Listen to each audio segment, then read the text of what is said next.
السلام عليكم ورحمة الله وبركاته. أبطال الصف الثالث الإعدادي، أهلا وسهلا بيكم في الجزء الرابع من شرح قاعدة المضارع التام، وده الجزء الأخير، وإن شاء الله كده يكون أخيرا خلصنا شرح قاعدة المضارع التام بالكامل. آخر جزء ده من أتفه الأجزاء، وإن شاء الله زي ما أنتم متعودين مننا إن إحنا نقول لكم كل التريكات على كل جزء، تمام؟ وفي آخر الفيديو إن شاء الله هنحل شوية أسئلة من كتاب المعاصر، تمام يا شباب؟ نركز بقى. قال لك إيه الجزء الثالث مع المضارع التام؟ هنستخدم already وبنستخدم يت، تمام. قال لك بنستخدم اوريدي امتى يا مستر؟ قال لك والله يا كابتن انت هو بنستخدم اوريدي مع المضارع التام بمعنى بالفعل. ايوه يا مستر، استخدمها امتى والتكوين بتاعها ازاي؟ بكل بساطه خالص، قال لك المضارع التام بيتكون من ايه؟ من الفاعل زائد هاف او هاز. لو الفاعل اي او وي او يو او زي اختار هاف، اما لو الفاعل هي او شي او ات اختار هاز، تمام. وبعد كده هيجي اوريدي، وبعد اوريدي التصريف الثالث لايه؟ للفعل. مثال كده: I have already had lunch. التصريف الثالث من have وhas هو مين؟ هو had. هاني has already made his bed. برضو هنا جه بعد already made التصريف الثالث للفعل. تمام يا شباب؟ تمام يا مستر. يبقى انت عايز تقول لي يا مستر ايه؟ لو شفت كلمة already اعرف ان انت في زمن المضارع التام واستخدم have او has. ماشي؟ ماشي. أول حاجة قالك already بتيجي في الجملة المثبتة، مش بتيجي في الجملة المنفية. ماشي يا مستر. قال اهو تأتي already في نهاية الجملة الخبرية المثبتة. تيجي ما بين have والتصريف الثالث او has والتصريف الثالث، او ممكن تيجي في اخر الجمله عادي. ماشي يا شباب؟ مثال كده: ليلى has finished her homework already. ماشي يا مستر، هنا الجمله مثبته، وهنا بتقول لك ليلى خلصت بالفعل الواجب بتاعها. ماشي يا مستر. they have got 20 right answers already. ماشي. we have seen schools in Brazil and China already. برضه هنا يا مستر كلمة already جت في الآخر، وهنا في مضارع تام، والجملة هنا مثبتة، عشان كده استخدمت already. ركز بقى في الحتة اللي جاية ديت. قال لك already ممكن استخدمها في الجملة اللي بادئة ب have أو has. already ممكن استخدمها في الجمله اللي بادئه بهاف، بس امتى؟ قال لك في شرط: لما يكون في تعجب في الاخر. لو لقيت تعجب في الاخر بعد علامه الاستفهام استخدم already، ما تستخدمش يت، عشان يت برضو بنستخدمها في الجمله اللي بادئه ب have او has. ركز في الحته دي. لو لقيت في نهايه الجمله حاجه بتدل على التعجب، تمام، وفي اول الجمله have او has، اختار مين؟ اختار already. مثال كده: have you finished doing the exercise already? how fast. مستر ده how fast هنا بيتعجب، بيقول لك انت فعلا خلصت الواجب بالفعل؟ إيه السرعه دي؟ فانا ايه؟ في تعجب بقى، فهنا استخدمت already. اما لو ما كانش في تعجب في الاخر كنا نستخدم yet. ركز في الحته دي. يبقى لو الجمله بادئه بهاف او هاز، وفي الاخر بعد علامه الاستفهام حاجه بتدل على التعجب، استخدم already. اما لو ما فيش حاجه بتدل على التعجب استخدم مين؟ استخدم yet. يبقى احنا قلنا كل حالات already تيجي في الجمله المثبته، ممكن تيجي بين have والتصريف الثالث او has والتصريف الثالث، او ممكن تيجي بعد التصريف الثالث. وقلنا في تريكايه كمان محدش هيقول لك عليها، ان already ممكن تيجي بكل بساطه خالص في السؤال اللي بادئ بهاف او هاز، بس امتى يا مستر؟ لو في بعد علامه الاستفهام حاجه بتدل على التعجب. مفهوم يا شباب؟ ماشي يا مستر، مفهوم. نخش على اللي بعده. قال لك استخدم المضارع التام مع يت، تمام. بمعنى ايه؟ بمعنى حتى الان. ماشي. ولا كيت ديت بتيجي عادي في السؤال اللي بادئ بهاف او هاز. مستر انت لسه قايل لي دلوقتي ان اوريدي بتيجي في السؤال اللي بادئ بهاف او هاز. برضه يد بتيجي برضه في السؤال اللي بادئ بهاف او هاز، بس امتى بقى؟ احنا قلنا اوريدي بتيجي في السؤال اللي بادئ بهاف او هاز، بس لو في بعد علامه الاستفهام حاجه بتدل على التعجب، هنا استخدم اوريدي. لو مستر ما فيش حاجه بعد اداه الاستفهام، يبقى انا استخدم يت بقى. ماشي. يقول لك have you finished your homework yet؟ هنا في حاجه بعد علامه الاستفهام؟ لا مفيش. has Dina watched the documentary yet؟ برضه يا مستر في حاجه بعد علامه الاستفهام؟ برضه يا معلم مفيش حاجه هنا. ماشي يا دكتور؟ تمام. قال لك برضه تاني استخدام ليت، ان يت بتيجي في الجمله المنفيه. يبقى احنا قلنا لحد دلوقتي استخدامين ليت: ان يت بتيجي في السؤال اللي بادئ بهاف او هاز في اول الجمله، وبس شرط اللي ما يكونش بعد علامه الاستفهام حاجه بتدل على التعجب. ماشي. تاني حاجه قال لك يت بتيجي في نهايه الجمله المنفيه. ماشي يا شباب؟ ماشي يا شباب. اما اوريدي كانت بتيجي في ايه؟ في نهايه الجمله ايه؟ المثبته. ماشي. ماشي. مثال هنا كده: I haven't had breakfast yet. هنا الجملة منفية، عشان كده استخدمت مين؟ استخدمت yet. مثال كمان: The people haven't got on the bus yet. برضه يا مستر الجملة هنا منفية، فأنا استخدمت هنا في الآخر مين؟ استخدمت يت. بص يا معلم، شفت اوريدي أو يت، أنت اعرف إن أنت في زمن المضارع التام اللي هو بيتكون من هاف أو هاز. والله شفت اوريدي، اعرف إن الجملة مثبتة، يعني هتبقى كده. شفت يت في الآخر، اعرف إن الجملة هتكون إيه؟ منفية، أو تكون الجملة إيه؟ منفية. تختار haven't أو hasn't. ركز في الحتة دي، تختار haven't أو إيه؟ أو hasn't. ماشي يا شباب؟ ماشي يا مستر. في تركية هنا بسيطة خالص، قال لك إن finished بيجي بعدها finished أو stop بيجي بعدها الفيرب مضاف ing. تمام. التركية بتقول لك إيه؟ finished و stopped بيجي بعدهم الفيرب مضاف إيه؟ ing. ديت برضه محدش هيقول لك عليها. مثال كده، هاني hasn't finished أهيت، هيجي بعدها الفيرب مضاف إيه؟ ing. تبقى doing his homework yet. ليه اخترنا يت يا مستر في الآخر؟ عشان الجملة منفية. تعالى بقى كده نحل أول 5 6 أسئلة هنا، وبعدين نحل 5 6 أسئلة في كتاب المعاصر. ولو حابب تكمل معانا في الكورس على برنامج زوم، بنشرح على برنامج زوم تواصل بيكون مباشر، ابعت لي على الرقم ده، بنحل كل الأسئلة على الكلمات، وبنشرح الكلمات من أول خالص، وهكذا بقى. ماشي يا شباب؟ والاشتراك بسعر مبسط خالص يعني. ماشي، يلا يا شباب. أول سؤال بيقول لك إيه؟ Have you done your English homework؟ مستر، الجملة هنا بادئة بهاف، ومفيش في الآخر حاجة بتدل على التعجب، يبقى إذا الإجابة إيه؟ إذا الإجابة يت. مفيش أبسط من كده. فريدة، تاني سؤال بيقول لك فريدة is not hungry because she has had lunch. ماشي يا مستر. هنا في جملة مثبتة.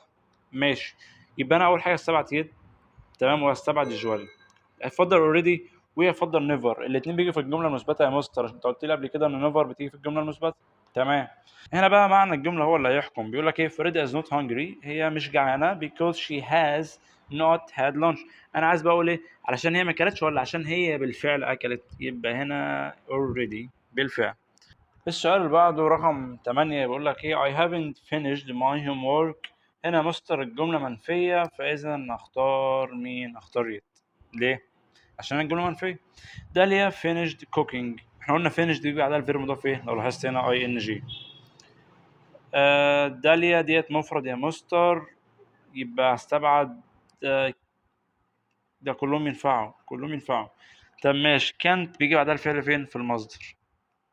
هنا دي اخرها اي دي، يبقى ده استبعد. كان doesn't برضو بيجي بعدها الفعل فين؟ في المصدر، يبقى استبعد.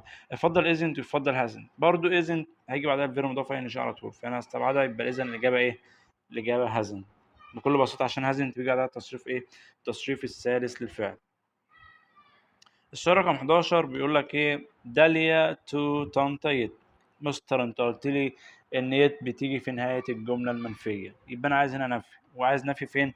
في المضارع التام، يبقى استبعد دي واستبعد دي. هيفضل hadn't traveled، ده ديت اصلا ماضي فهستبعدها، اذا الاجابه ايه؟ hasn't traveled. ليه يا مستر؟ عشان قلت لك مضارع تام، ما قلتش ماضي تام. تمام كده يا شباب. الجزء ده هينزل على اليوتيوب، هنكمل بقى جزء كمان. الجزء الباقي ده هيكون على الشرح مع طلاب الكورس ده اللي هنزله على اليوتيوب. تعالى بقى نروح لكتاب المعاصر. هنا بقى تعالى آخر حتة في القاعدة نشرحها. قال لك المضارع التام في صيغة المبني للمجهول. يعني يا مستر مبني المجهول، غالبا المبني المجهول بيجيب لك المفعول ده اللي هو حاجة غير عاقل في بداية الجملة. طب يا مستر المبني للمجهول في المضارع التام بيتكون من ايه؟ قال لك بيتكون من المفعول الأول حاجة غير عاقل، تمام. بعد كده هاف أو هاز. مستر اختار هاف ولا اختار هاز؟ قال لك والله على حسب المفعول، لو المفعول جمع اختار هاف، لو المفعول مفرد اختار هاز، وبعد هاف او هاز التصريف الثالث. مستر بين جت منين؟ انا عايز افهم الحته دي. طب تعالى اشرحها لك بكل بساطه خالص. المضارع البسيط كان المبني المجهول كان بيتكون من مفعول، تمام، زائد ام او از او ار زائد التصريف الثالث للفعل. صح ولا لا؟ صح. هو اصلا ام واز وار دول المصدر منهم حاجه اسمها الفيرب مين؟ الفيرب تو بي. لما هاف وهاز بيجي بعدهم التصريف الثالث للفعل، والتصريف الثالث من بي بين. صح ولا غلط؟ صح يا مستر. وبعد كده يجي ايه؟ التصريف الثالث للفعل. فهمت حاجه؟ يبقى هنا في تصريفين ثالث للفعل. ان هاف وهاز اصلا بيجي بعدهم مين؟ بيجي بعدهم التصريف الثالث. ماشي يا مستر. والتصريف التالت من بي بين. وكده كده اصلا ام واز وار بيجي برضه بعدهم تصريف ايه؟ التصريف التالت للفعل. يبقى انا في كام تصريف تالت ورا بعض؟ في يا مستر تصريفين تالت ورا بعض. اعدلك تاني. بص يا معلم، المضارع التام في المبني للمجهول بيبدا بحاجه غير عاقل. تمام. الحاجه الغير عاقل ديت لو مفرد اختار هاز، لو جمع اختار هاف. وبعد هاف او هاز التركيه هنا بقى ايه؟ ام از ار. بس التصريف التالت من ام واز وار حاجه اسمها بين. تمام. هو اصلا المصدر من ام واز وار بي، والتصريف التالت من ام واز وار بين. التصريف التالت من بي بين. وكده كده اصلا ام واز وار كان بيجي بعدهم برضه ايه؟ التصريف التالت للفعل، فاذا هيجي بعدهم التصريف التالت للفعل. يبقى مستر دلوقتي التصريف التالت للفعل بعد هاف وهاز هو ده؟ لا مش هو ده، هو ده. تمام. تمام. ناخد مثال كده. تريستد دي بقى ايه؟ ديت الاكتيف اللي هو بيبدا لك بالمفعول العادي. هنا بقى الباسيف بقى اللي هو المبني المجهول. ذا بيراميدز، الاهرامات دي عاقل ولا غير عاقل يا مستر؟ الاهرامات ديت غير عاقل. ماشي. بص هنا كده، ديت مفرد ولا جمع يا مستر؟ الاهرامات جمع، فاذا تاخد مين؟ تاخد هاف. وبعد هاف مين؟ ام از ار؟ لا، ما انا هجيب، احنا قلنا هاف وهاز بيجي بعدهم التصريف الثالث. والمصدر من ام واز وار بي، والتصريف الثالث من بي بين. تمام. ماشي يا مستر. وبعد بين هجي برضو التصريف الثالث الفعل اللي هو visited. يا رب تكون سهل بكل بساطة خالص. أعيدها آخر مرة. المبني المجهول بيتكون من المفعول. المفعول ده بيكون غالبا غير عاقل. تمام. لو المفعول الغير عاقل ده مفرد بختار هاز، لو جامع بختار هاف. تمام. وبعد هاف أو هاز بين، وبعد بين التصريف الثالث للفعل. يا رب تكون فهمت البين دي جت منين. تمام. اخر حاجه خالص في القاعده وكده نكون خلصناها نهائيا. ان ذهب وعاد بنستخدم حاجه اسمها هاب او هاز بين تو. دي معناها ايه؟ راح مكان ورجع. اما راح مكان ولسه مرجعش بستخدم هاب او هاز جون تو. يبقى راح ورجع هاف او هاز بين تو. راح ولسه مرجعش هاف او هاز gone to. ناخد مثال كده. I've been to Paris 3 times. I want to go there again. بص كده، سيبك من الحتة دي.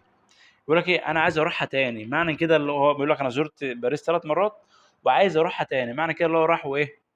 راح ورجع ونفسه يروح تاني. فيبقى انا استخدمت مين؟ استخدمت بين. بص تاني سؤال كده. بيقول لك ايه؟ احمد has gone to the club. You can join him there now. تستطيع الانضمام ليه دلوقتي. يعني معنى كده اللي هو لسه ما روحش، عشان كده ممكن اشوفه دلوقتي. صح ولا غلط؟ صح يا مصطفى. عشان كده استخدمت مين؟ استخدمت هنا جون. هي دي القاعده يا شباب. تعالى نحل بقى كده نشوف الدنيا عامله ازاي في الحل. هل هتبقى بسيطه ولا معقده يا مستر؟ اول سؤال بيقول لك ايه؟ I not my homework already. مستر ايوه انت قلت لي already مضارع تام، والمضارع التام have has تصريف ثالث. هنا يبقى اختار مين؟ have finished. تاني سؤال بيقول لك my car late. ركز في الحتة دي. العربية بتاعتي عاقل ولا غير عاقل؟ والله يا مستر ده هنا العربية غير عاقل. يبقى لازم دي مبني للمجهول، والمبني للمجهول بيتكون من have أو has، ده لسه حلنا دلوقتي، زائد بين، والتصريف التالت لمين؟ التصريف التالت للفعل. ماشي يا مستر. العربية ديت مفرد ولا جمع؟ والله يا مستر عربية مفرد، فتاخد مين؟ has. وبعد has been، فتبقى الإجابة إيه؟ has been repaired. has been repaired. يا رب تكون سهل. ذا ميوزيوم، المتحف. المتحف يا مستر عاقل ولا غير عاقل؟ لا مش عاقل. ماشي. يبقى دي مبني المجهول والمتحف ده مفرد، فإذا تبقى برضه الإجابة إيه؟ has been visited. السؤال رقم 4. زي نقط تو الكسندريا. ركز بقى معايا هنا، أنا عايزك تحل بذكاء. ماشي. تو ديت أخدناها سمعناها فين أصلا في القاعدة؟ والله يا مستر إحنا سمعناها بين تو أو تو. فإذا هنا فين بين أهي. بص بكل بساطة خالص. أما لو أنت ما شغلتش دماغك هتحس إن القاعدة صعبة. طب ليه يا مستر ما في بين هنا أهو؟ طب أنا بص على الفعل كده، الفعل هنا جمع ولا مفرد؟ والله يا مستر زي جامع، عشان كده ما اخترناش هاز. صعبة ولا سهلة؟ سهل. رقم 5. هي نوت ذا روم. هي يا مستر مفرد. أول ما أشوف كلمة just أو already أعرف إن أنت في زمن المضارع التام اللي هو have has تصريف تالت على طول. ماشي. هي ديت مفرد ولا جمع؟ يا مستر هي مفرد، يبقى استبعد دي واستبعد دي، يبقى الإجابة إيه؟ الإجابة نمبر بي. رقم 6 we not in the city since 2017. ركز بقى في البتاع، السؤال ده كويس جدا. لسه قايل لك since، اول ما نشوف اعرف ان انت في زمن المضارع التام. have has تصريف ثالث، وهنا we يبقى الاجابه have ايه have lived. اخر سؤال هحله معاك. احمد not that movie yet مستر. انت لسه قايل لنا النهارده شارحينها ان yet بتيجي في نهايه الجمله المنفيه، يبقى انا عايز هنا نفي. بصيت على الاختيارات لقيتهم كلهم نفي، فانا ركز بقى في الحته دي. قلت لك يد بتيجي في نهايه الجمله المنفيه منين؟ مع مين؟ مع المضارع التام. فين هو المضارع التام؟ لا لا لا، جيب الاجابه رقم سي. وكده نكون خلصنا شرح قاعده المضارع التام بالكامل. اتمنى تكونوا استفدتم، ولو وصلت لحد هنا اعمل لايك وسبسكرايب للقناه عشان يوصلك كل جديد. والسلام عليكم ورحمه الله وبركاته.